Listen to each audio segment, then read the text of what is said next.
Guarantee দেবো থাকবেই থাকবে একটা।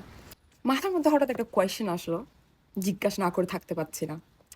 আপনাদের বন্ধু সার্কেলে এমন কোনো বন্ধু আছে যখন আপনি দুঃখের কথা শেয়ার করেন সে খুব আবেগিত হয়ে যায়, কিন্তু যখন আপনি সুখের কথা শেয়ার করেন তখন সে চুপচাপ থাকে? ভেবে দেখেন তো আছে কিনা। গ্যারান্টি দেবো থাকবেই থাকবে একটা। अभी मजा आएगा ना भिड़ो।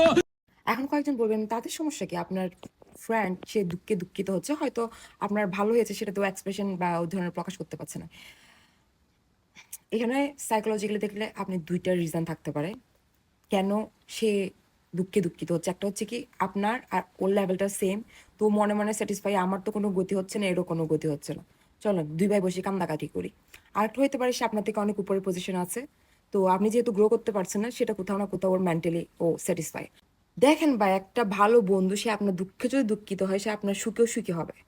সুখে কেন সে সুখী হইতে পারতেছে না, এটা কখনো নিজেকে জিজ্ঞাসা করেছেন যে ভাই আমার দুঃখে তো সে খুবই হাই হতাশ করছিল, এখন আমি একটা প্রমোটেড হয়েছি, আমি একটা জব পাইছি, বা আমি কিছু না কিছু একটা ভালো হয়েছে, তার মধ্যে তো ওই হা হা হা রে দোস্ত কংগ্রেচুলেশন জোস ব্রো, এই এক্সপ্রেশন গুলো তো দেখছি না ভাই। কেন? কারণ সে সত্যি কথা বলতে সে খুশি না, তার সাইলেন্টটাই হচ্ছে তার উত্তর। ও যদি হাই হতাশ না করে তাহলে আপনি আপনার প্রসেসগুলো প্রোগ্রেসগুলো তো ওকে তো আর শেয়ার করবেন না, তাহলে তো ও আপনার লাইফ সম্পর্কে ট্র্যাকিংটা করতে পারছে না। তো যার কারণে একটু হাই হতাশ করে যাতে আপনার থেকে আপনার প্রগ্রেসিংগুলা ইনফরমেশনগুলো জানতে পারে, এবার আপনাদের মনে হইতে পারে এতে ওর ফায়দা কি। এগুলো হচ্ছে এক ধরনের সিক পিপল, এদের হচ্ছে মেন্টাল স্যাটিসফ্যাকশন। মানুষ মেন্টাল স্যাটিসফ্যাকশনের জন্য মানুষ অনেক কিছুই করে, মানুষ খুন খারাপি পর্যন্ত করে ফেলে ছোট ছোট বিষয়ের জন্য। তো ওইসব ওগুলোর সাথে কম্পেয়ার করলে আসলে এগুলো কিছু না।